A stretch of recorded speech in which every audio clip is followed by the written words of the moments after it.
À chaque polémique son hashtag. Aujourd'hui, c'est Mélanie qui est la cible de nombreux internautes pour avoir fièrement affiché ses poils sur Twitter. En effet, la jeune femme ouvertement féministe a décidé d'assumer sa pilosité naturelle en refusant le diktat de l'épilation imposée aux femmes. Une photo pour laquelle elle n'imaginait certainement pas devenir une cible. C'est un compte antiféministe qui s'est emparé de cette publication avant que des centaines d'internautes décident de suivre le pas et de s'en prendre à elle à coups d'insultes et de moqueries. Un acharnement que certains ont décidé de contrer en lançant le hashtag « Je garde mes poils » et en y joignant des photos de leur corps non épilés. Alors, le mouvement « Je garde mes poils », j'aime ou j'aime pas?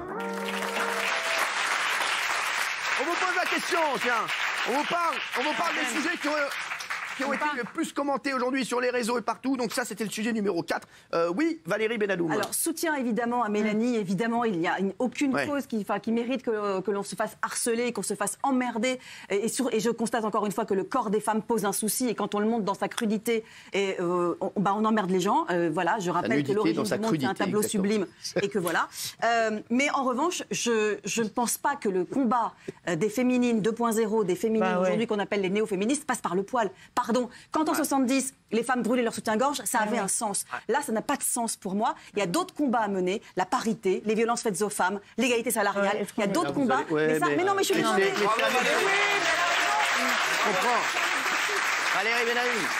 Là, c'est un truc sur Twitter qui a émergé. Mais le poil, et ça fait partie. Alors, Kelly. Alors, chaque année, on nous rebassine avec cette histoire de poils. Donc, chaque année, on essaye de relancer cette mode qui ne prend pas. Mais si ça prend, sur moi, ça prend. Non, elle ne prend pas. Julia Roberts l'avait fait sur un tapis rouge. Julia Roberts. Et Robert Julien aussi. Madonna aussi. Oui, elles ont toutes essayé de le faire, mais malheureusement, elles sont toutes reparties avec leur rasoir et elles sont en train de se raser sur leur bouche. Donc, le truc, c'est que ça ne prend pas. Le problème, c'est que là, c'est déplacé. C'est-à-dire qu'on essaye de défendre une cause, le féminisme, avec quelque chose de trop provocateur pour que ce soit crédible et qu'on puisse l'entendre. Après, si c'est une raison médicale, je peux le comprendre. Non, les poils, c'est là sur le corps. Alors, et normalement, ça protège. Moi, ça protège des bactéries, ça protège de beaucoup de choses. Donc c'est vrai que si c'est au niveau médical, je veux bien. Mais si c'est juste pour le féminisme, ça défend pas la Gilles Verdez. Kelly et Valérie ont du talent, mais vous ne l'exploitez jamais, ce talent. C'est incroyable. Vous ne comprenez rien.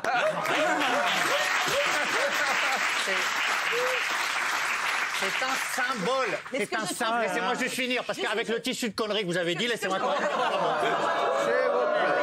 S'il vous plaît. Valérie. Ce que je trouve formidable, c'est que toujours un homme explique à une femme ce que doit être le combat de la femme. Oh là là. S'il vous plaît. S'il vous plaît, monsieur.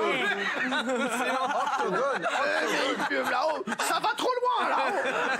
Non, mais c'est bon, il y a Gilles qui veut parler. Levez la main et essayez d'attraper quelque chose. Et vous allez peut-être attraper la queue du Mickey, mais c'est tout. Oui. Quand les femmes méprisent les femmes, heureusement qu'elles ont des défenseurs. Bon, bah c'est bon.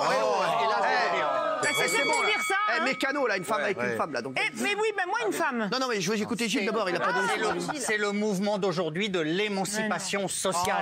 C'est dire non aux normes, c'est être soi-même. Si elles ont envie, si elles se sentent belles comme ça, qu'elles le fassent. Ne les jugez pas. Naïve, ne jugez pas. On dit qu'aujourd'hui, il y a j'ai dit en préambule, est-ce qu'à un moment, tu m'as entendu juger ces femmes en préambule? J'ai apporté mon soutien à cette jeune femme qui a harcelé. En préambule, j'ai dit que les femmes faisaient ce qu'elles voulaient avec leur corps. Mouvement, alors. En revanche, qu'on utilise des choses anecdotiques à la marche pour un combat qui me semble hyper important. Alors, on va voir ce qu'en pensent les téléspectateurs. S'il vous plaît, regardez.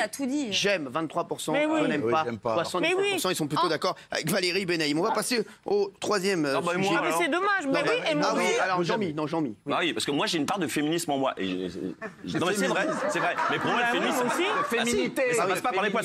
Je le vois aux cheveux. L'égalité des salaires, la fin du machisme dans certains secteurs, la politique, le sport, etc. On va avoir les cheveux de plus en plus longs. Mais on peut pas distinguer. Mais je sortais avec une fille. Je demande un peu de respect, avec une fille qui était une ancienne travailleuse du bois de Boulogne et qui souffrait malheureusement de pilosité excessive entre les seins et ça descendait comme ça. Et vous étiez amoureux d'elle? C'était votre... J'étais amoureux d'elle, évidemment.